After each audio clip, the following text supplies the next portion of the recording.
learners, today we are going to continue to talk about multiplication. Remember, multiplication is a way to find a product of a math problem. It is the operation of repeated addition of the same number. So today we're using kind of this handy dandy big square that goes over a lot of different ways to represent a multiplication problem. And you are going to be doing the same kind of square for your homework, so you want to pay close attention so you remember how to do it on your homework as well. So the first thing that we're looking at is there's a nice multiplication problem in the center. It's 4 times 7. And I picked 4 times 7 because I have noticed in the past that a lot of students really struggle a lot with the sevens. So I always think that if there's any good opportunity for us to show some examples of certain multiplication problems, kind of picking the more tricky ones is a good way to go. So I picked 4 times 7. So there's 4 different squares here that I have to fill with answers or different ways to represent 4 times 7. So the first thing I'm going to do is I'm going to show you how to represent the commutative property. Everyone say it with me. 1, 2, 3. Commutative property. This is a property of multiplication. And really what the commutative property says is that it doesn't matter what order you multiply the numbers in, you're going to get the same answer anyway. So it doesn't matter whether I multiply 4 times 7 or whether I multiply 7 times 4. I'm still going to get the answer of 28. Now, as you get to be a better and better student of multiplication here, and maybe you are already, is you can also look at this really carefully when you multiply more than 2 numbers. So say if you're multiplying 2 times 3 times 4, if you're going to multiply that together, 2 times 3 is 6, 6 times 4 is 24. And you'll notice that if you want to play around with it, you can multiply 4 times 2, which is 8, times 3, which is also 24. So the long and the short of it was when you're asked to show the commutative property, all you need to do is you need to show that multiplication problem in the opposite direction. So in the center it says 4 times 7, and here we just switched it around. We said 7 times 4.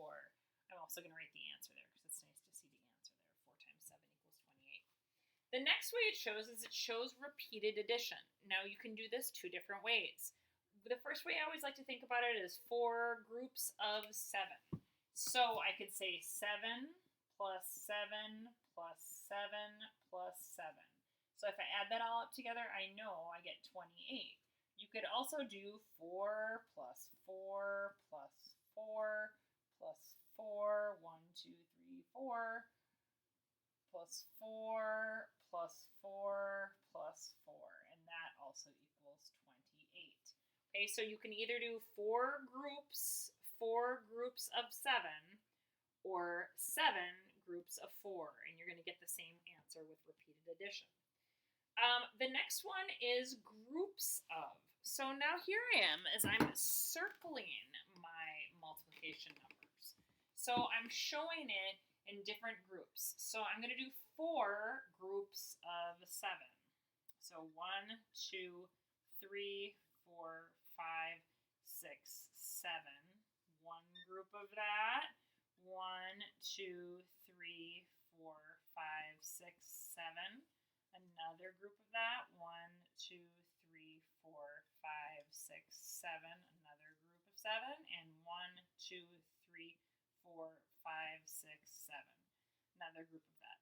So notice how even though these are groups, they're not an array. They're not like nice, neat, straight rows and columns. Okay, and so at the bottom I'd write 4 groups of 7 right here. 4 groups of 7. So we know how many are in each group. So when you do this with your practice problems today, that's exactly what you're going to be doing.